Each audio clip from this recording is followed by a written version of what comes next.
help you out this week and for the rest of your year, and maybe we can shout in the end, but this is not initially a shouting type of sermon, but it's to help you along your way. And 2 weeks ago I preached just make it through. You heard me preach that, just make it through the year. And this week I want to preach about how you can make it through, how to make it through, because I know you heard me preach just make it through, but somebody said, well, how do I make it through? So today I want to give you some tips to make it through life, tips to make it through on your journey. And so it help you understand how to get there and the vehicle and the tenets that might help you to get there. Each life is uniquely and completely different. Every life is uniquely and completely different. You can be married to someone in your life with the person that you sleep next to can be completely different from their life. You could be have siblings and you could be very close to your siblings and it can be completely and uniquely different from their life. You can have a twin, and even though y'all look alike,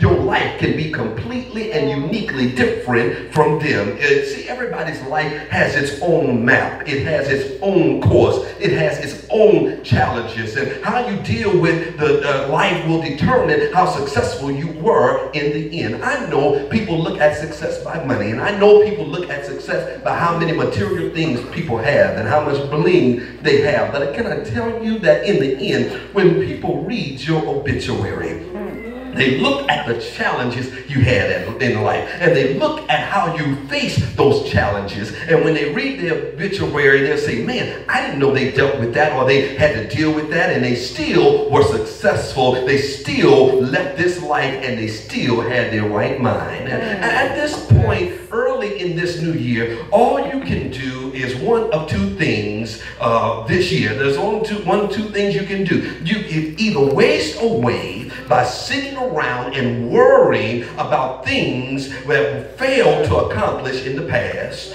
or mistakes that you made throughout life, or we can sit around and mope and have a pity party about things that didn't go our way, that we wanted to go our way, or we can decide to make the most of this year and the time and the season that God has granted us. That's what you can do. So whether you're young or you're old, it does not really matter. It does not matter, because you're going to deal with some things, and you have to deal with the time that you have left. I don't care what your age is, you have to deal with the time you have left. How can you make each moment count in your life and each time happen? Here, the bad news is there's nothing we can do to change what has happened in your past. The good news is we can learn from the past that we've had, and today we have an opportunity to start over and make some changes. Let me break it down for you to understand. Marcus Williams made a huge mistake. He can't change it, but he can focus on not ever letting that happen again. And I just can't single him out, because if you look at the first and the second quarter, I don't know what the Saints were doing, so you can't blame just him on one mistake. What they did for 2 quarters was a whole mistake. You have to learn from what happened and change going forward. Yes. Proverbs says this: an intelligent person aims at wise actions, but a fool starts off in many directions. For many, the last part of the verse describes it. It says a fool starts off in many directions. I know you didn't catch that, but I didn't mean to throw that shade at you like that. For many, the last part of the verse describes it. It says a fool starts off in many directions. Does that describe any of you? You start your year off in haste, going in many directions, one resolution after another, and this is what I'm going to do at one time, with no plan of action, no way to go, no roadmap, haven't consulted the Lord. Then notice the words of the beginning of the verse. It says an intelligent person aims at wise actions. That means they have a goal, an objective, an aim, a target in mind. I want to share with you four keys that will help you to get the most out of your year and your life. And the keys that you use to start something are used to open doors, and keys that you can use to get on your way and to use to open doors that God has provided for you. It is my prayer that these 4 keys will start you off on the right foot in the right direction. It's also my prayer that you would use these keys to open doors of opportunity that God places before you. Oh, you should have shouted right there, because it's just a blessing to have a door that God can have an opportunity for you to have. It's just a blessing to know there's a door in any circumstance I'm in. I can get out of it. I just got to get to the door and open the door, and God will have a way for me. Now, I'm going to label these ABCDs. ABCDs. First, it says a wise person. Wise person. Here's the first thing. If you want to make the most out of your life and make it through this year, and how to make it through. Accept responsibility for your life. Yes, Lord. This is something that is hard for many people to do. Some people would rather blame someone else and for their problems and the difficulties in their lives. These people that go around looking for someone who will accept responsibility for them. Someone who will accept responsibility for the way their life has been lived and the choices that they made. When things don't turn out the way they hope, they have someone they can blame. Accepting responsibility for one's life is not a popular concept in our society, because we live in a culture that embraces a concept, and we hear it in New Orleans. We're going to sing it all this Mardi Gras season. Oh, it ain't my fault. That's what we say. None of your problems are your fault. None of them. None of them. Everything bad in your life, somebody else's fault. Blame the environment. Blame the educator. Blame your parents. Blame anybody else, but it's not your fault. If you get in an accident, it's never your fault, even though you ran the red light. You spilled some coffee on yourself and it was too hot, you sue McDonald's, because it ain't your fault that you spilled the coffee. It's always someone else's fault. We never will be successful in this life if we never make our lives count for what we have to do in our own attitude to change. That's not somebody else's fault. That's your fault. Change your attitude. Political people have caused a problem, like they blame folk for the problems that they started themselves. Now we have a president who blamed a 2-term president from problems that he created on his own. They weren't problems that he had. Lord have mercy. Look, many times it is not but the times that we accept the responsibility that we realize that there's something we can do. You have no control of what you're not responsible for, but we must accept responsibility for our own lives. Galatians 5 and 6 says each person must be responsible for himself.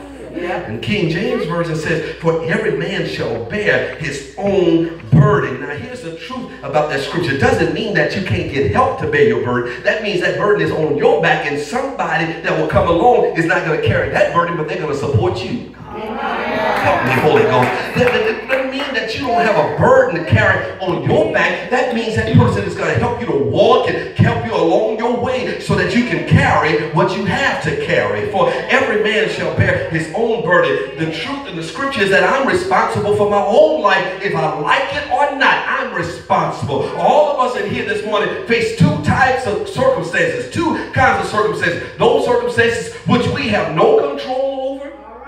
None of us in here this morning knows what we will face throughout this coming year. There's certain things that are going to happen regardless to what you do. But while they may not be in control, or you may not be able to control all the circumstances that we face this coming year, we do have control of how we act and respond to them. I know that's hard. I know. See, we want to respond in a certain way based on what happens to us, and then God has a way that he wants us to respond based on those things that happen to us. We do have control of how we will act and respond. So we need to understand that there are 3 kinds of people in life. There are accusers, they are excusers, and they're choosers. They're accusers. They always blame everyone else for their problems. Their favorite phrase it's all your fault. Oh yeah, you know that. It's never my fault, it's someone else's fault. Then there are excusers. Excuses are people that always have an excuse for not making a decision or doing something. Now, there's always a reason why they can't make the most or get the most out of their year. In the long run, they end up being the loser. Oh my God. Having to discover that whatever or whenever I want to procrastinate on something, any excuse will do. The Bible says a lazy man is full of excuses. They're choosers. They say, I will choose to accept responsibility for my own life, goals, and my happiness. I'm not dependent on someone else. I choose the direction for my life. And I'm not dependent on the crowd. If we do not understand this, you can't depend on other people because everybody's moody with their own attitude. And if you know your attitude changes day in and day out and hour by hour, can you imagine if you want to deal with the crowd and their expectations of life?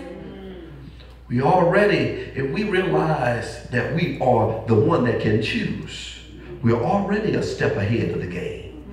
And Joshua says it like this. Now, if you are unwilling to serve the Lord, he tells you, he said, choose this day whom you're going to serve. Make up your mind.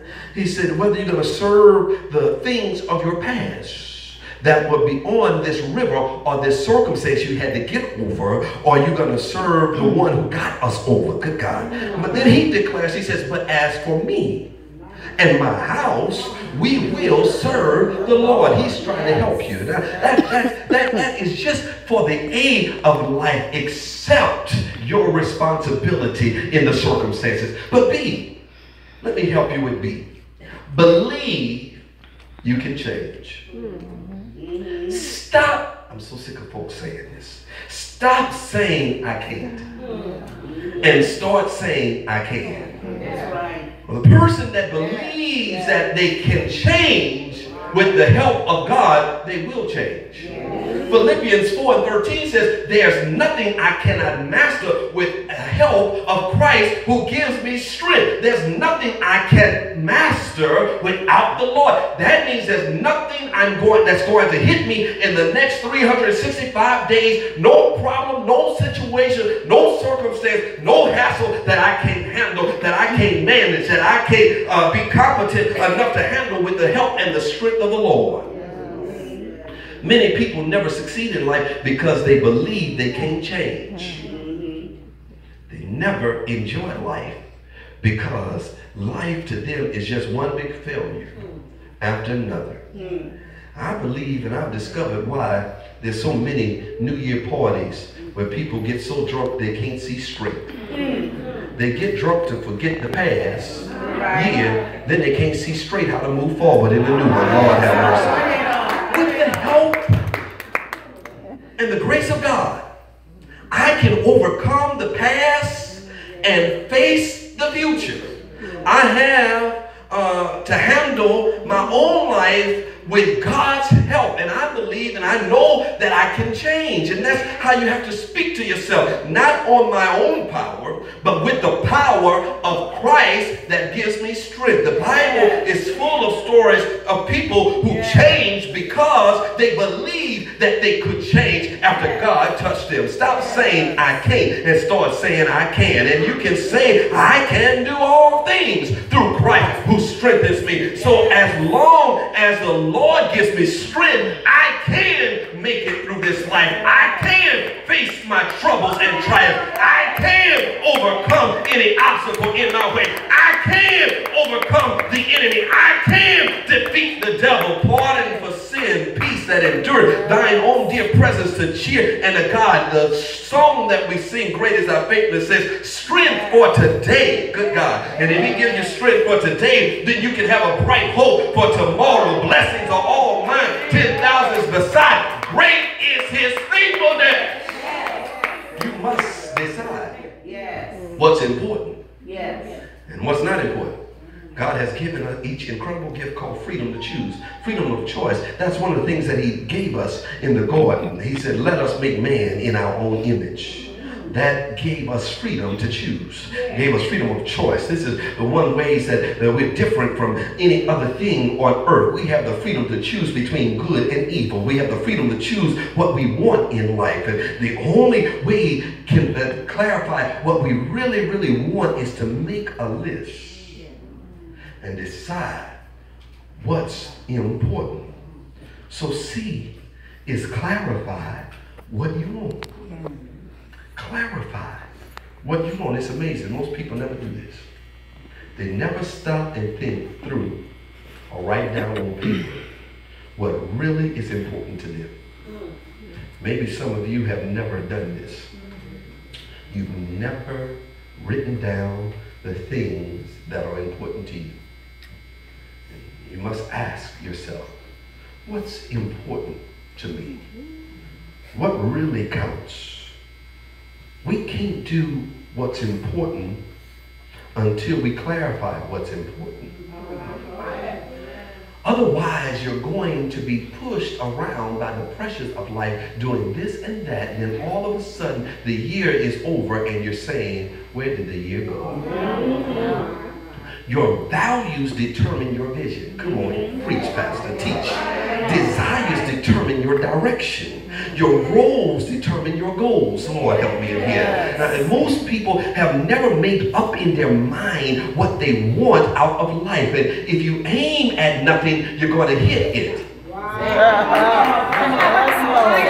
Most people have this vague feeling of, I just want to be happy, but they've never really sat down to figure out what is that going to make me happy? What is that thing? What does God want me to do with my life? Why am I here? What is my purpose in life? Why do I exist? Why did God create me out of all the people he could have created? Can I tell you something? There's got to be something about you that you are here, that God put you together and made you who you are after you've gone through what you've gone through and experienced what you've gone through and experienced what you've experienced. You can thank God that you're here, and there's a reason that God's got you here. Do I have anybody in here that'll say, Lord, I thank you. I may not be everything I ought to be, but I'm here, and I'm here by God's grace.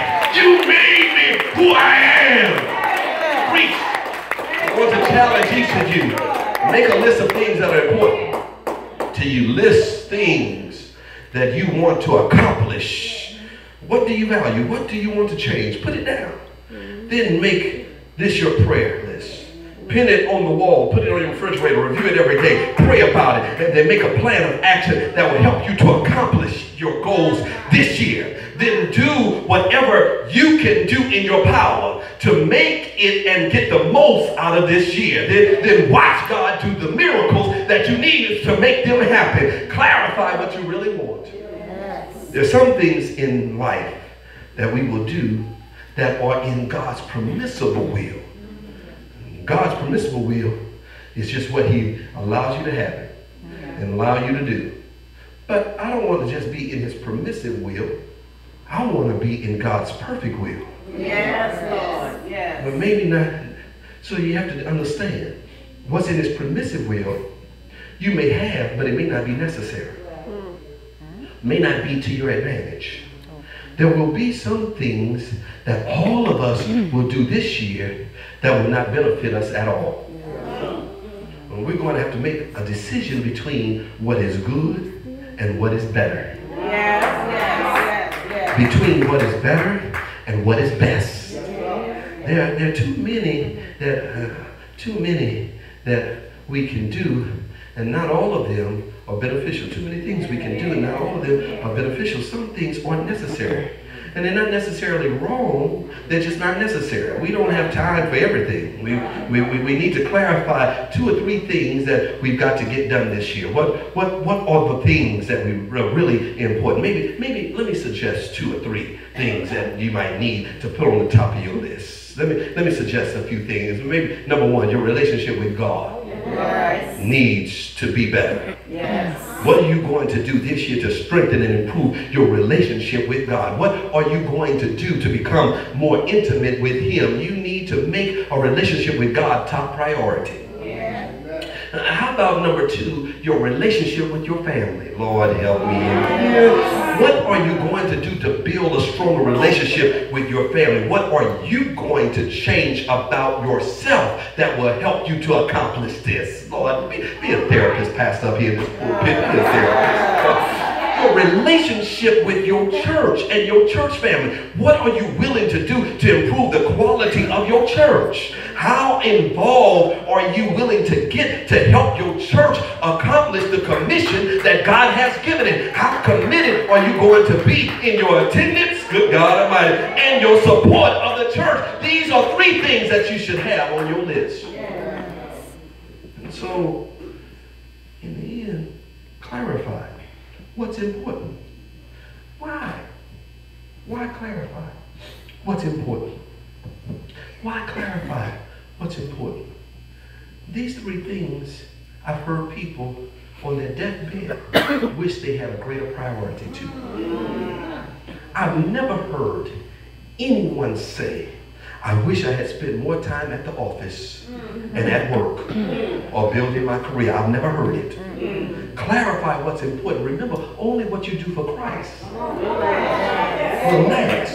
Only what you do for him in the end will be counted in the end. So clarify what you want. D, get ready, sit down. Don't wait to begin. Do it now. These 3 words can change your life. Do it now. If you and I wait for the right situation or the right kind of circumstances, we will miss out on life altogether. There will never be an ideal set of circumstances to start out on to make the most out of this year and to accomplish things you want to accomplish. Start now, don't wait to begin, and don't wait for the circumstances to be perfect. It will never get perfect. The Bible says in Ecclesiastes 11:4, if you wait for perfect condition, you'll never get anything done. Good God Almighty. We always say when things settle down or when things get better. The problem is things may never settle down or get any better. That's called life. Help me in here. If you're out there using that as an excuse when things settle down or get better, you're going to start having daily quiet time or read your Bible when things settle down and things get better. You're never going to do it. You have to learn to read your Bible and pray when things are unsettled, try to help to settle you. When things are not good, to help you to get through the bad situation. When things settle down, I'm going to spend more time with my kids. They'll be grown and gone by that time. There are a lot of people that said that they were waiting until they settled down and they missed out on life and left this world and they had nothing to account for it. Is there anybody in here say, I ain't gonna wait, but I'm gonna do it now? Thank you, Pastor. I'm gonna do it right now. Time is winding up. I'm gonna just keep pressing my way. You must learn to enjoy life under circumstances that are less than perfect. We've got to enjoy life in circumstances that are less than perfect. Whatever you're going to do, that which you want to do, start now. Because things may not settle down or get better until you're in a coffin. May not settle down or get better until you're laying in the grave. A Middle East mystic said this. A Middle Eastern mystic said this. I was a revolutionary when I was young. And all my prayer was God. Lord, give me the energy to change the world. He said, as I approached middle age, I realized my life was half gone without me changing a single soul. So I changed my prayer. This is what he said. He said, change my prayer to, Lord, give me grace to change all those who I come in contact with. Just my family, my friends, and I shall be satisfied. Now, he said, now that I'm an old man and my days are numbered, I've begun to see how foolish I have been. He said, my one prayer is now, Lord, give me the grace to change myself. And if I had framed this right from the start, I would have not wasted my life trying to deal with things that didn't matter. Some of us, you're saying to yourself, I'm going to do my best to make the most of this year. I'm going to set some goals and accomplish them. Right now, you're being motivated. Right now, you're being pumped up and being encouraged to make the most of the year. But however, when you walk out that door, there will be no one to motivate you from this pulpit here until next week or to encourage you. You have to determine right now that it does not matter what happens or what comes my way. I'm going to do my best to make it better. Then, with each passing year, continue to improve the quality of my life with the grace and the help of God. So then the questions come, what kind of person will you be this year? Will you be an accuser or an excuser or a chooser?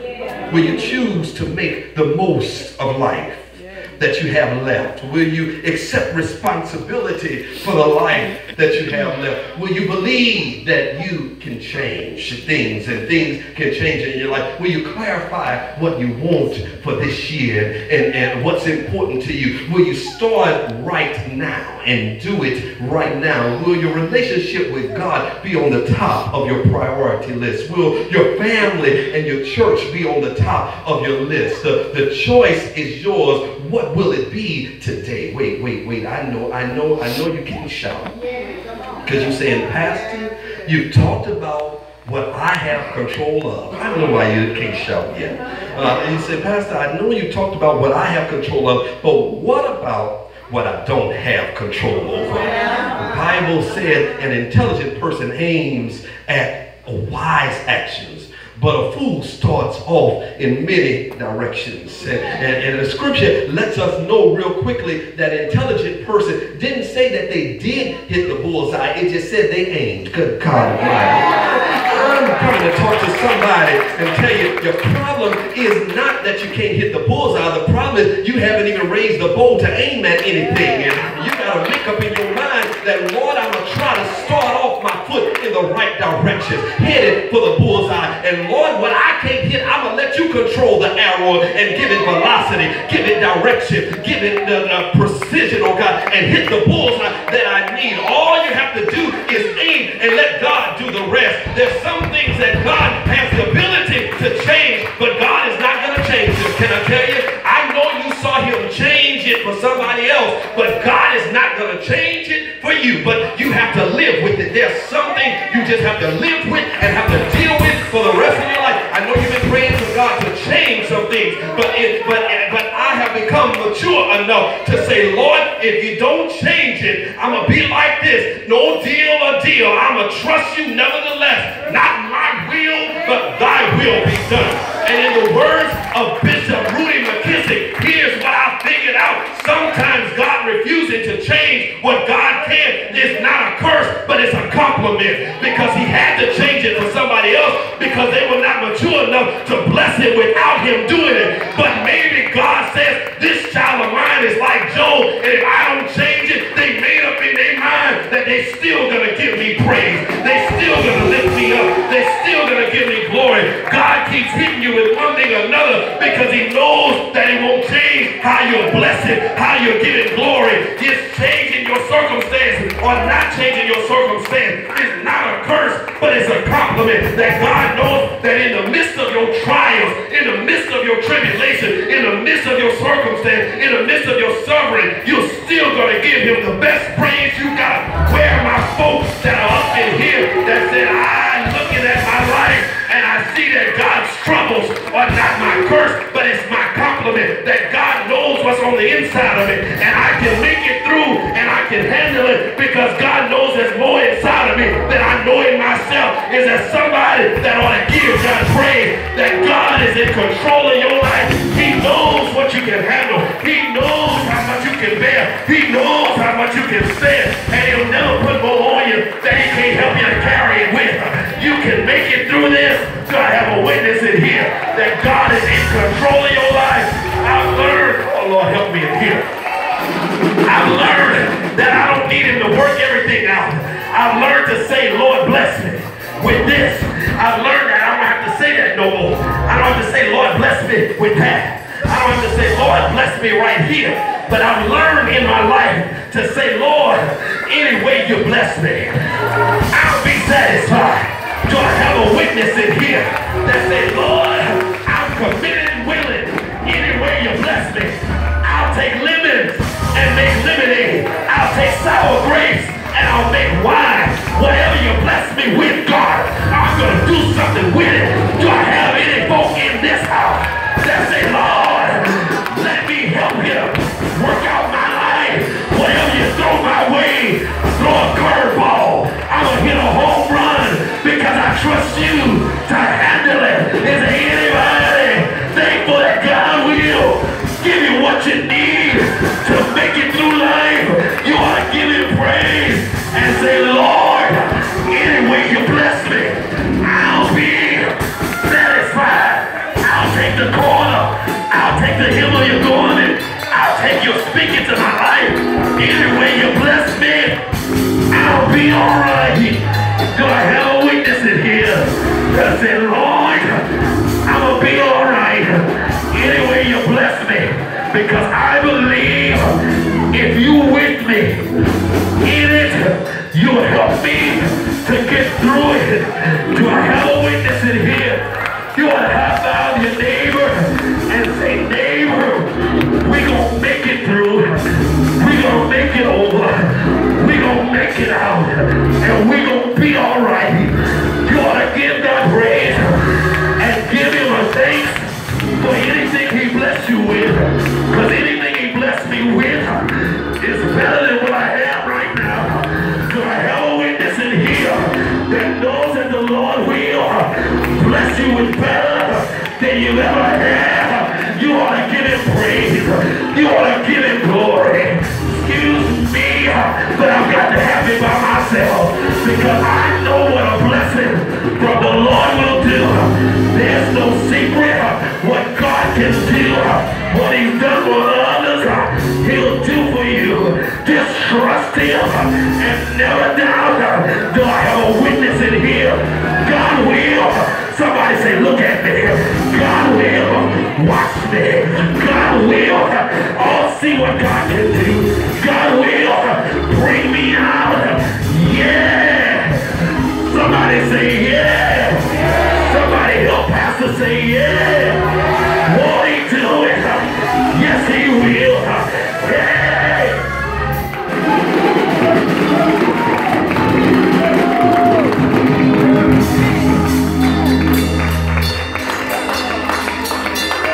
I can make it through this. I can make it. Oh my God. I need you to grab a neighbor's hand. Not just because I want you to, but because you got to tell them you can make it through. You can make it through this. Tell them, encourage them, look at them. Look at them and tell them, listen, you can. Don't let the devil talk about the blessing that God has for you. You can. This year. Anything. Anything. You can. You can make it through this. And you've got someone to help you along the way. You know where 2 or 3 touch and agree. He's in the midst of you. Got someone that's got good faith that'll help you through. I'm telling you, you can make it through.